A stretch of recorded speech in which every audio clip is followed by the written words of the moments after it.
A 32-year-old woman comes to the emergency department for severe leg pain. She is a businesswoman from out of town and frequently flies for her work.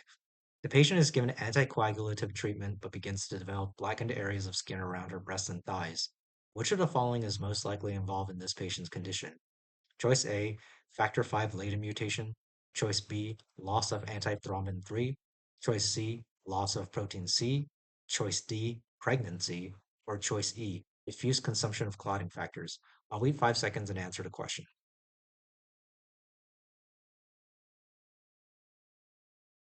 So this is one of those things where if you know what this is, you'll recognize it immediately. You have hypercoagulability and skin necrosis following an anticoagulative treatment. This is classic for warfarin-induced hypercoagulability. So warfarin, of course, inhibits hepatic synthesis of vitamin K-dependent clotting factors, including 2, 7, 9, and 10, and it also helps with the synthesis of protein CNS. So, of course, when you give warfarin, you have a decrease in all of these factors. However, because protein C in particular has a short half-life, early on in the use of warfarin, there's going to be a transient hypercoagulable state due to the lack of protein C to deactivate factors 5A and 8A.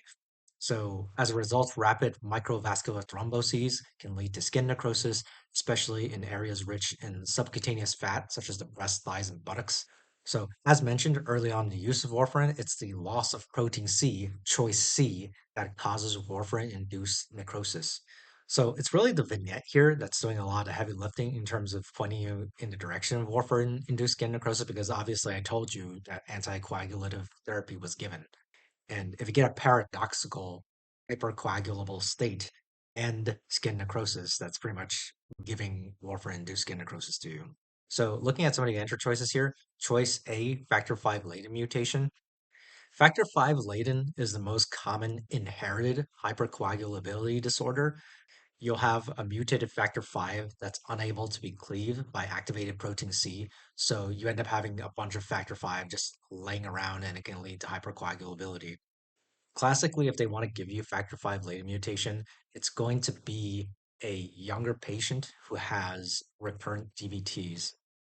And they might give that to you, which is non-specific, and then they'll just ask what's the most likely condition that this patient has. And factor V Leiden is usually the correct answer. Because other ones, for example, like protein CNS deficiency, those are pretty rare compared to factor V Leiden. It's the most common. So that's most of what you want to know about factor V Leiden.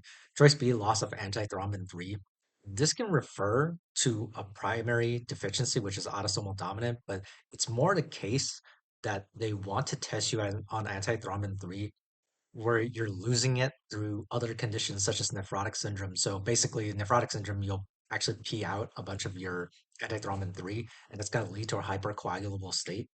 Antithrombin 3, of course, is mainly used to inhibit thrombin factor 2A and factor 10A, but it also inhibits various other factors such as 7, 9, 11, and 12. You should also know that heparin acts through antithrombin 3 to exert its effects. So if I don't have antithrombin 3, then heparin will be less effective.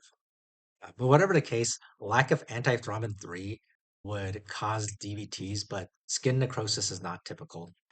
Choice D, pregnancy. Pregnancy itself is a hypercoagulable state and can increase the risk of DVTs and pulmonary embolisms and such. Again, by itself, skin necrosis would be very strange, and warfarin sensitivity, of course, is also not really typical. And warfarin itself is actually teratogenic, so you wouldn't give warfarin to a pregnant woman anyway.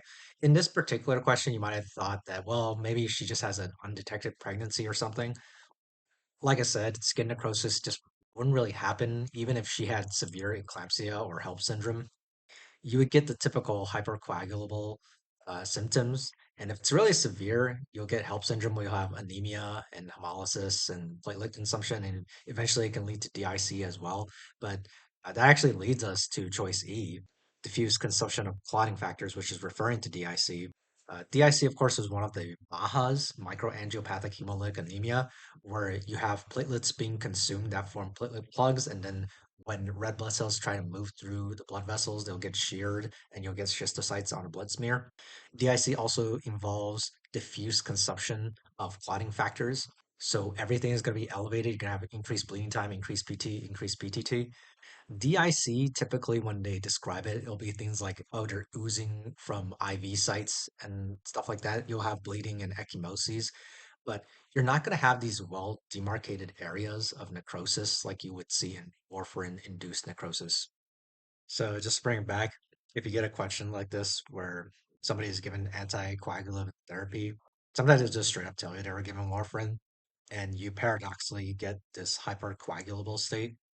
You just need to know that warfarin causes a transient hypercoagulable state because of the protein C consumption that has a shorter half-life than the other factors. And these days, this doesn't come up as often anymore because we tend to give drugs other than warfarin now. But even if you gave warfarin, it's likely you would probably give it with heparin early on or something alongside it just to prevent this from occurring. I hope this video was helpful. We'll see you in the next one.